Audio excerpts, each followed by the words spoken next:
Every generation thinks that they're the flexible ones until change shows up with a new org chart and a boss 20 years younger than you. So let's talk about how we actually handle this transition and why it's rarely about the change itself. Welcome to the Generational Edge, the podcast where we turn cross generation friction into fuel. I am your host, Kristina Green, the generational translator. And today we're talking about something that every leader faces, but few actually get right: leading through change. Now, in a 2025 survey of 1,200 US employees who had just gone through major workplace changes, 64% of them said that their anxiety spiked. I don't think that's remarkable, but 59% of them also said that their stress levels shot up. And over half of them said that trust in their leadership got worse because of how that change was handled. Now, my guest today knows this world inside and out, and I'm so grateful that she is here to join us. Jennifer Fondrevay is the Chief Humanity Officer and M&A whisperer behind Day One Ready, helping leaders survive the chaos when the merger memo hits. Now, she literally wrote the book on leading through uncertainty titled Now What? A Survivor's Guide for Thriving Through Mergers and Acquisitions. She's here to prove that when change hits, every generation has a different survival tactic, and none of them involve synergy. Jennifer, welcome to the Generational Edge. I am so happy that you're here. Thank you very much for your lending us your expertise today. Oh, I know we're going to have a fascinating conversation because I rarely get asked about the generational differences of this. So I know we're going to have some fun. Perfect, perfect. I'm very excited today. Now, before we jump in, I have a question for you. What is something, a theme that you see that some people or leaders that they get wrong through leading through change? They underestimate the emotional part of change. There is a lot of knowledge and literature around humans resisting change, not liking change. What I have found through my work is humans actually expect change. They know that that will happen. It's prolonged uncertainty. And as you and I both know, through almost every business transition, whether it's new leadership, reorganization, a merger, or an acquisition, there are varying degrees of uncertainty and they can be prolonged. And that's what drives up those anxiety levels, those stress levels, and the emotions that people bring to it.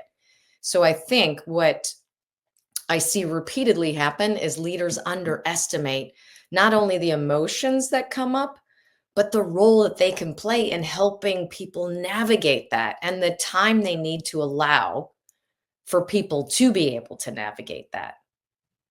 Absolutely. Right. It's a we always seem to underestimate the humans that are involved in these changes, right? We're not just chess pieces on a board that can be moved. Yes, physically you can move admin and the resources around, but there are people attached to those resources, and that's where I think we I would agree with you. I think we completely miss that. Well, And yeah, yeah, Christina, the go. other thing to that is, and it's why I write a lot about grief at work caused by work. Because Mhm. if you think about just grief in general, you would never say to somebody, hurry up, stop grieving, right? You've got to move on, get to the next thing. You wouldn't Right. say that. And so I frame it in that way because all of those changes that happen at work, because they inevitably do, companies are constantly having to pivot to grow. And so I frame it in that language intentionally so that people understand there are emotions that come with this, that you need to be aware of and that you can actually help people as they navigate through it. Absolutely. Well, and I think that's a marvelous correlation because a sudden change, an unanticipated change in the workplace, there is grief that is involved in that. And it's not just the changing of a title, moving to a different team, or having a different leader. There's also too the grief that comes with perhaps losing connections with the people that you Yes. are interacting with. right? Even if they're not your person, your best friend at work, they also too are part of who you've gotten used to, moving through your projects, right? Your day to day with, right? That change is very challenging for most of us, right? Yeah, and it's called I actually did a lot of research on this, and I will confess, it was rooted in my own journey through 3 multi-billion dollar merger and acquisitions. I thought, particularly for the first one, why am I feeling this way? Why am I angry and depressed? Right? This is business. These are not emotions you're used to feeling. And it was actually while interviewing a CEO for my book, whose mother was a grief counselor, because he was sharing with me, he was talking to his mom about all these emotions that people were having at his company that he wasn't anticipating. He thought people would be excited around the merger. And she said, no, they're experiencing what she said, based on what he described. She said, no, they're experiencing grief. They're mourning the loss of the future that won't be. And it's called ambiguous loss. And so, exactly as you said, Christina, it's people mourn the loss of certainty. The people who I used to work with, while I still be working with them, they mourn the loss of clarity. Will my role stay the same, or will it change? And they mourn multiple things in a row. So it's not only individual grief, but it's collective grief, because now Yeah. you're wondering, are we going to stay together? What's going to change? And so there's a lot more that comes with the form of grief that happens at work. And that's why, when you ask me what's the thing that people underestimate, it's the emotional aspect, because it's very layered.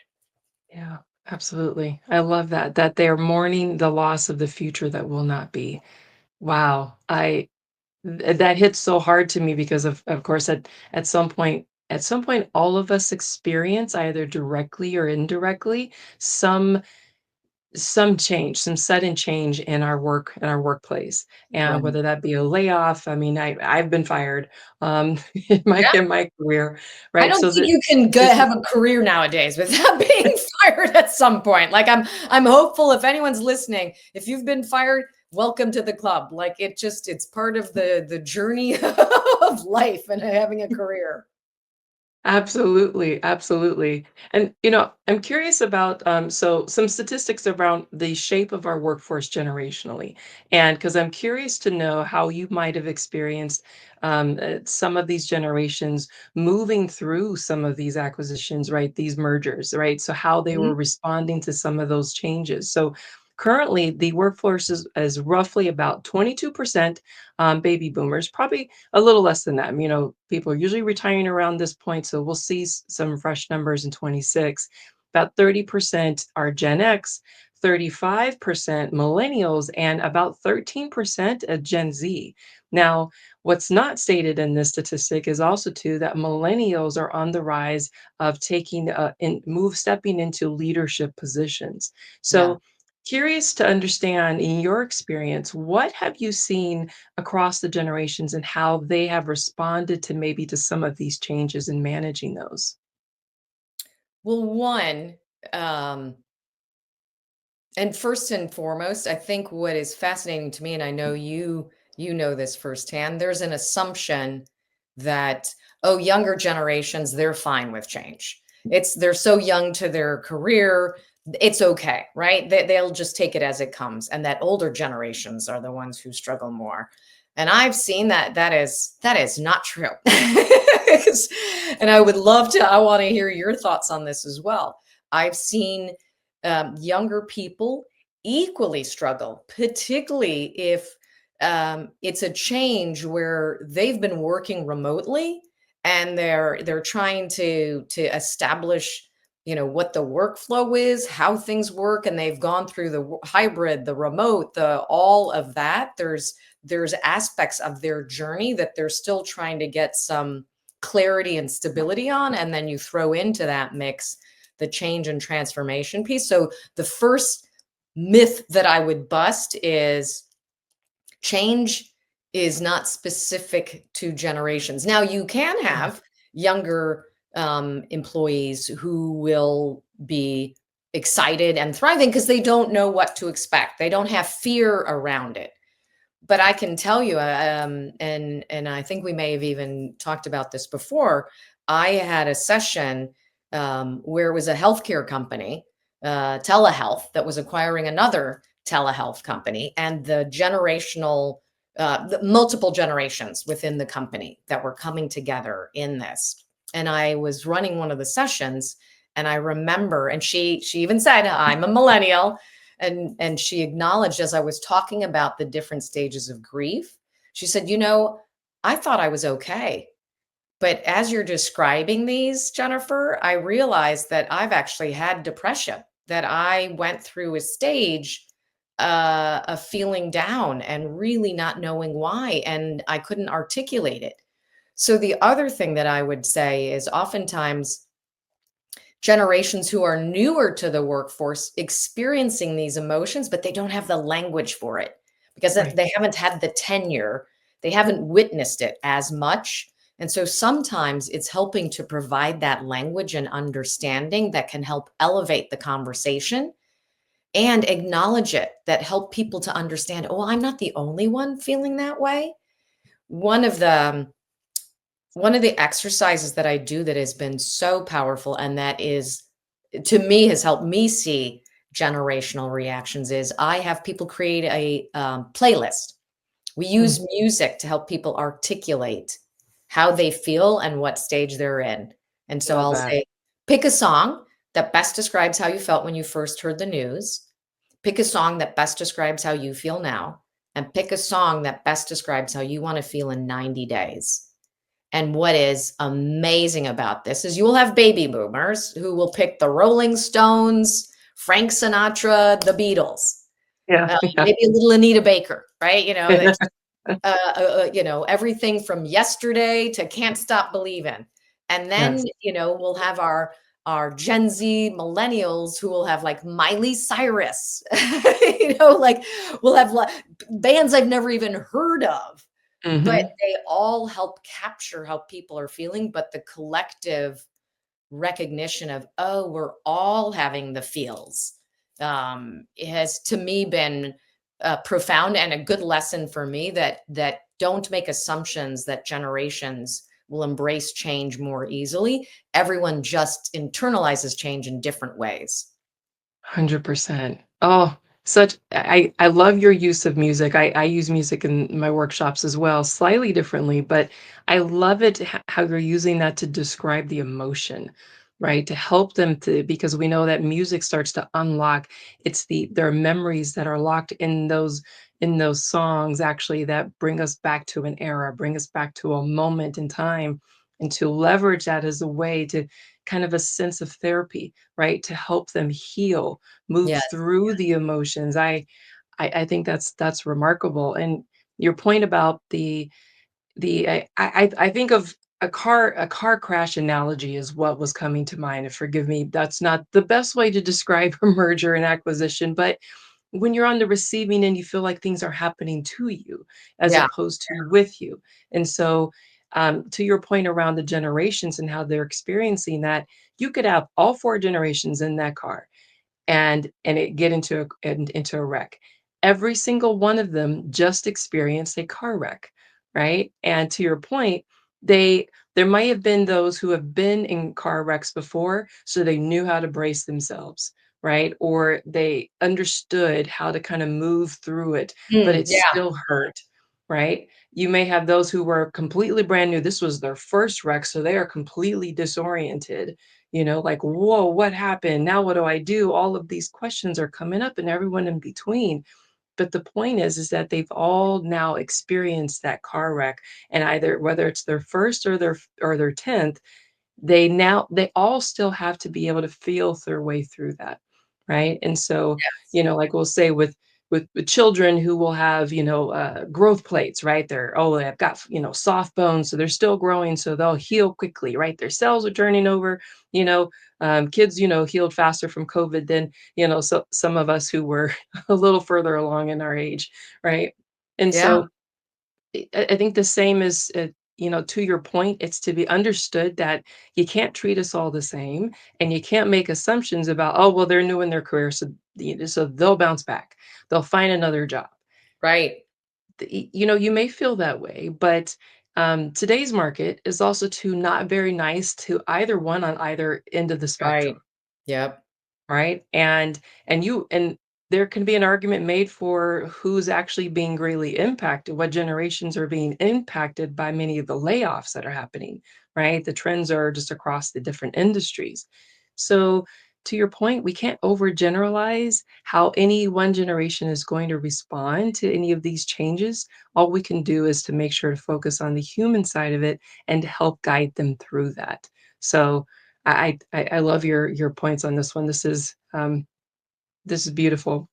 Now let's shift over to kind of that resistance and that readiness. So, how do you communicate change when you know every generation is probably going to hear that differently? So, working them through the musical element of it, right? But how do you kind of speak into the listening of everyone who's part of that, that acquisition and change is coming? We know the music piece of it. So I will say, I'm kind of embarrassed to say this, and I think Christina, you even said it to me. So it's fascinating for me to be on the receiving end. I look at everything through a much more humanistic lens, and I didn't even realize that. I try and be, because I was on the receiving end of consultants that treated everything like it's a PowerPoint or a Excel spreadsheet. Everything has to fit neatly into a box, and which box do you fit into? And so I look at it through, how would I love to have someone talk to me about change? How I can accept it? What do I need to do to help someone navigate change? So music, as we've just discussed, I fell into that, and I'll say, here's what I'll say. I'm going to reveal this on your show, although I've said it before. I equated all of the emotions I was feeling about change to bad breakups. Where you're like in denial. You're not breaking up with me. I'm breaking up with you, and then you go through anger and depression and all of that. And I thought, what Yes. helped me through a bad breakup? Music. So I thought, okay, what are the things that I can do to help people embrace and understand change in a way that it doesn't feel like this random obscure thing that exactly is happening to me, but that I can travel through it. The other thing that I've done, again, that crosses generations, is personas. I created Mhm. 10 different personas, the ways that people can show up in the face of change and uncertainty. And what's fascinating to me, so I have 10 personas. A few of them are the specialist, right? The someone who's really good at one particular task and who worries when change happens, will I still be valued? Will what I Yeah. do still be valued? I have the know-it-all, right? The person who just is, we all know a know-it-all. I've had people say to me, you don't need a merger and acquisition or change to have a know-it-all. And I said, absolutely. But it can be, that personality can actually hinder collaboration and the meaning that you had for the deal in the first place. I also have the former rock star, right? And what I will say is, the specialist, the former rock star, I've had millennials in particular say, I think I'm that, right? Where they were on a high growth trajectory, everything was growing great. And then the metrics for success change. And now they're wondering, will I still be on the rise? Is, Yeah. what got me here won't get me there, but it's a sudden realization. So I think what I try and do as much as I can is to humanize this experience, to say, you're not alone. These are emotions that are valid to have, and we can address them. We can get through this together. But the more that I can give it language and frame it in a way for people to see that this is not some bizarre thing that you're experiencing, it is part of the journey. So the music, the personas, they're cartoon characters, they're caricatures in my book. It opens people up to talk about it, because that's what I saw more than anything in the merger and acquisition deals I experienced, but just the change in general. When people don't talk about how they're feeling and bottle it up inside, that's Yeah. what leads to burnout and stress and people leaving. Absolutely. 100%. And I completely align with you on the feeling around acquisitions and being part of the team that's being asked to leave, right? The group that's being asked to, or being shifted around. I absolutely have equated actually probably every resignation I've ever given and any layoff I've ever been part of, to a breakup.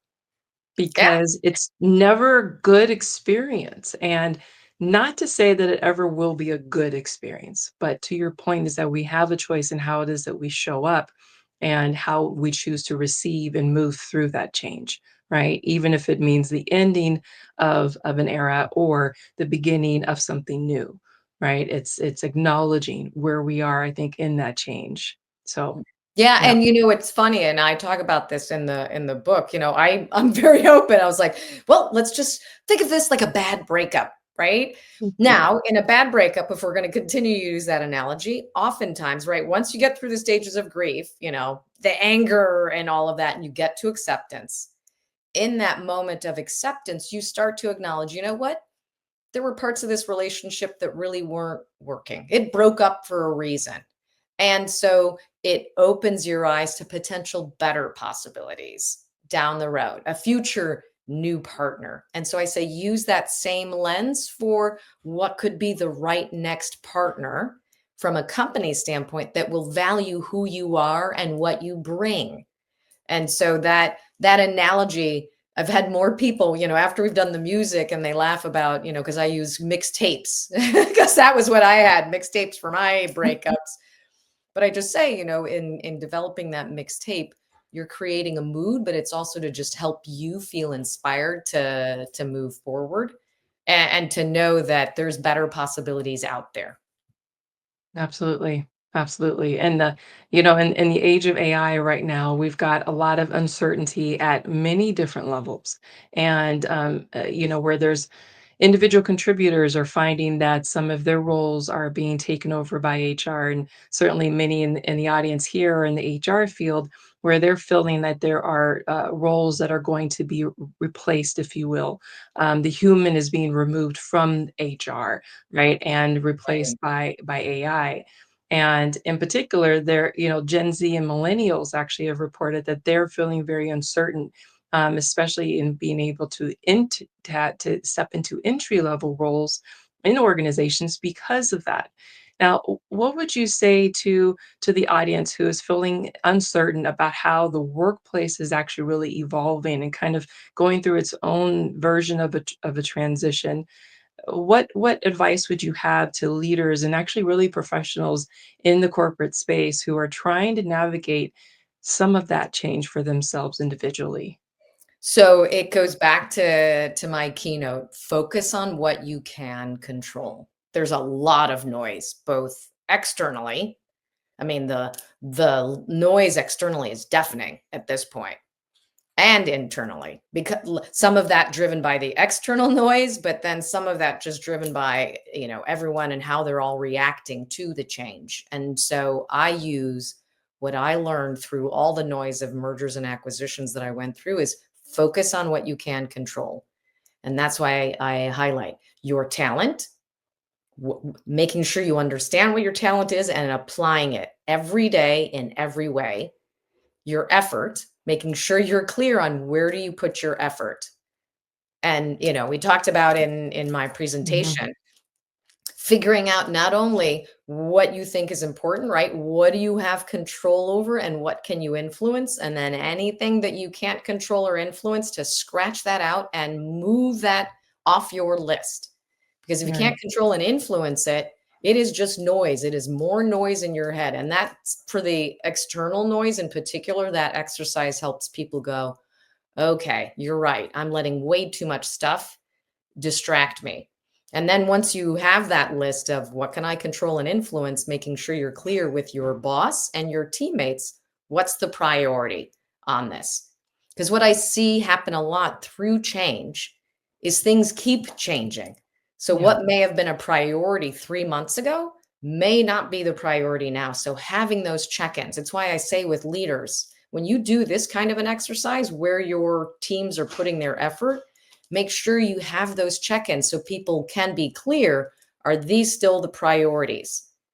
Because if not, you've got people wasting their time, and that's even more frustrating for them later on when they realize that they've invested time and energy in something that is no longer a priority. And so that part of the exercise in particular, for me, is critical to focusing on what you can control. And then the last piece of that is your attitude. Um, Mhm. you and I have experienced workplaces over and over again, I am sure, where someone just has a really positive attitude and it makes working with them a joy. They can be younger, older, they're still trying to figure things out, they're curious, they have a sense of humor about things. You know, you can work late into the night on a project if you're around people who just have a positive attitude. The same can be said of a negative attitude. It Right. can make what could be an amazing project just awful, just soul sucking. And so, I give tips on how do you keep a positive attitude, particularly now, I'm confident that there's a lot of things that can trigger negative attitude, mindset shift. But the more you can keep that positive attitude, I say a positive attitude actually brings opportunity to you because people just like being around you.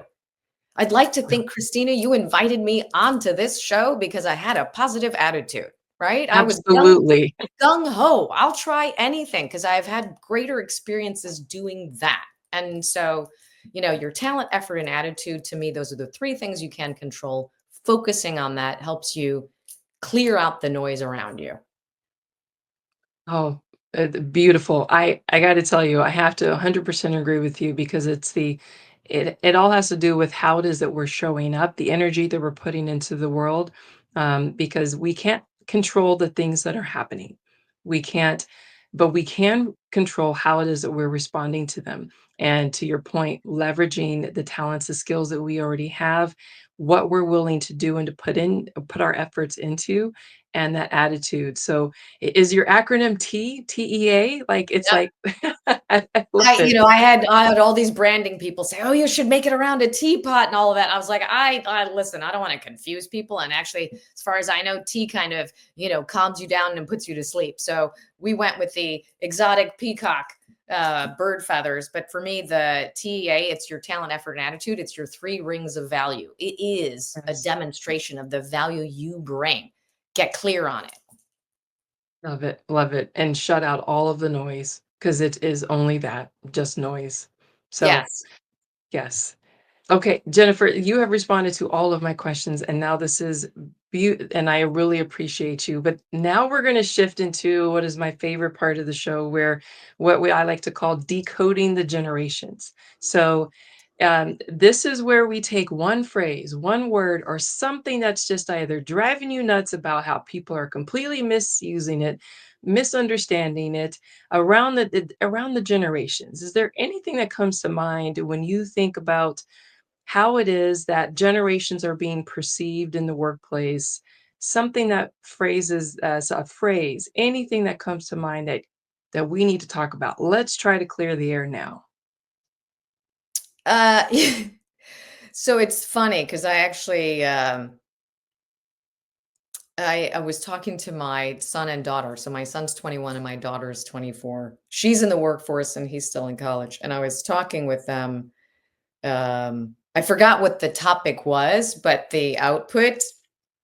And my son's comment was, I really hate it when people say, oh, well, this happened before you were born, or you probably wouldn't have a point of view on this because you're so young. Right? And Yeah. for him, it's like everyone has perspective. Everyone will have a perspective on something. Give them an opportunity to share that perspective. Don't assume that because you think that they were in diapers, he was like, oh my God, I hate the whole you were in diapers when I had this experience. Right.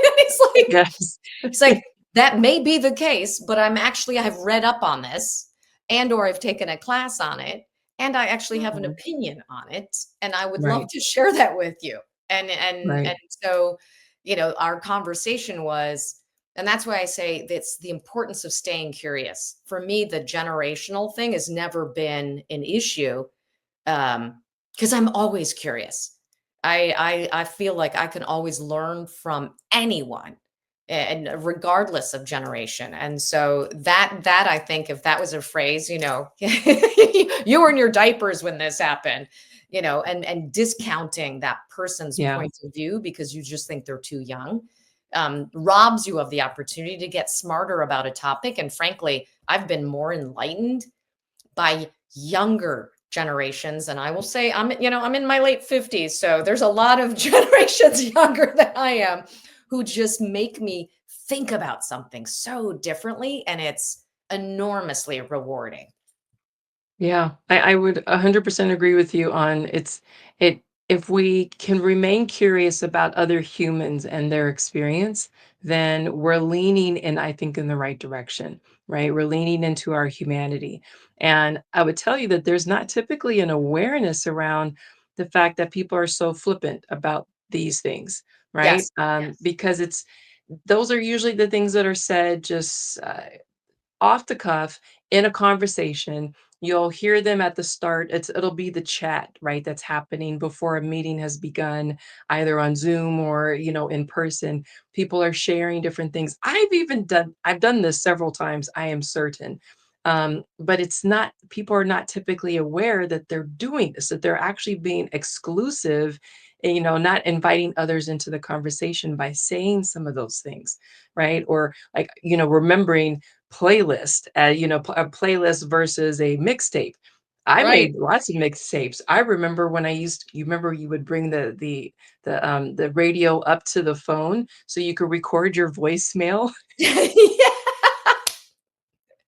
Yes. So it could or sound you fancy and you'd have mood music. Yeah. Oh, yeah. right. We'd wait for world premieres of videos and things like that. And although there are people who were not alive at that time, we were not alive for everything as well. In fact, we didn't have front row seats to many events that's happened even through our lifetime. Right. So to your But it point, it's doesn't mean we about don't have a point of view that might exactly. relate back to that, I think that for me Exactly. oh yeah, because I mean, maybe I've had these comments. Oh well, you were too young for that, right? You Mhm. can't tell now, Christina. But when I'm made up, I look so much younger than I am, and so people will often say, "Well, you probably don't even remember that show," and it's like they're talking about the Mary Tyler Moore show, and I was like, "No, I watched that. I watched the Carol Burnett show. I know Johnny Carson." Like, it's just funny little things that people just make assumptions, and Yeah. so it was a great reference point for me when my son said it, to just make sure I check myself so that I don't make assumptions about people's point of view, thinking, oh well, they're too young, they won't have a point of view, or they won't even know what this is. Yeah, yeah. Well, then, and to turn that coin over, it also too happens with the younger generation, where they'll assume that in the older generation is out of touch, and you couldn't possibly understand what I'm referring to when I say this thing, right? Or I talk Oh about yeah. this technology, or how would you know who Taylor Swift is, or any other younger band? Forgive me, I don't like K-pop. I'll get those questions in the side eyes because my youngest is 16 and he will side eye me about using any type of term that he is deemed to be slang for his generation, Oh right? yeah. Like, I can't say bet, I can't say cap, not that I would, but but it's the side eye of how why would you wouldn't know how to use those properly, so just don't. Well, and that's what's so funny, because we can feel a badge of honor. So my son's a DJ at his college, and Mhm. one of his programs, he talked about songs that his mother, right, has influenced that are in part of his repertoire. And he played a Madonna song that was the Paul Oakenfield, who's a, master mixer kind of thing. And he said he had more friends of his go, "Yeah, your mom sounds cool. Like, this is a good song." So I was like, oh, I rode that wave for as long as I could. I was like, Connor, you have a cool mom. Just remember that, because of my music choice. So Right, right, and our music is cycling back. My son keeps bringing me, Mariah Carey songs, and I'm like, "You do know that that's a sample from this," but we'll find a way to bond together because he enjoys something I enjoyed when I was his age. I'm like, "This is great." well, and you're bringing it back full circle to the whole Yeah, discussion we had up front. yeah, I despise the the templatized, the 7-step principles, this framework kind of stuff, music can be such an amazing and powerful tool that you wouldn't necessarily think of, but it just blurs generational divisions. Because as you said, my kids are Yes. now listening to Supertramp and ELO. They know who the Beatles are, Yes. and it's been really fun to see that. And for me, as someone who guides teams through these things, music is just such a wonderful tool that really gets people to talk and opens them up in ways that I don't typically see when you use other types of Yeah. frameworks. Agreed. Agreed. I love it. And Jennifer, this has been such a remarkable conversation, and I'm so grateful to you for your, it's just lending us your expertise on this show. So now is the time where I ask, how can people connect with you? I'm going to put a couple things on the screen so that you've shared with me, but how those who want to connect with you to follow you and your journey, how can they do that? So I would say I will now reveal my age. I'm only capable of so many platforms. So I hang out a lot on LinkedIn. That's really where you will find me because I offer up my business tips and tools. And then also my website, jenniferjfondrevay.com. You can find my information about my book, the Spotify playlist. I hang out on Spotify, and the lovely thing about that is it's called From Denial to Acceptance. So you can find not only the original 36 songs that I put, but all the songs that people have added to my playlist. Since I start incorporating it into presentations, I think I'm up to 500 new songs that people have added. So really, those are the places I hang out. YouTube, but I'm not there enough to be really called a YouTuber. All right.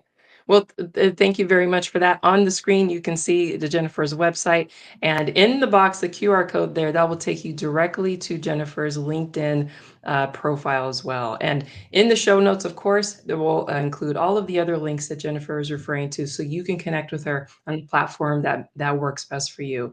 Jennifer, thank you again for your time. I really appreciate you today.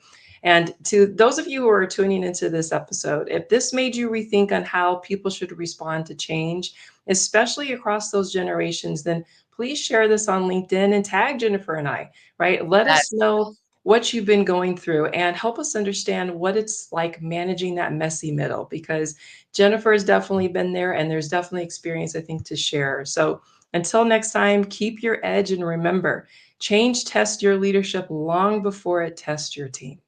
Thank you, everyone. Take care. Thank you.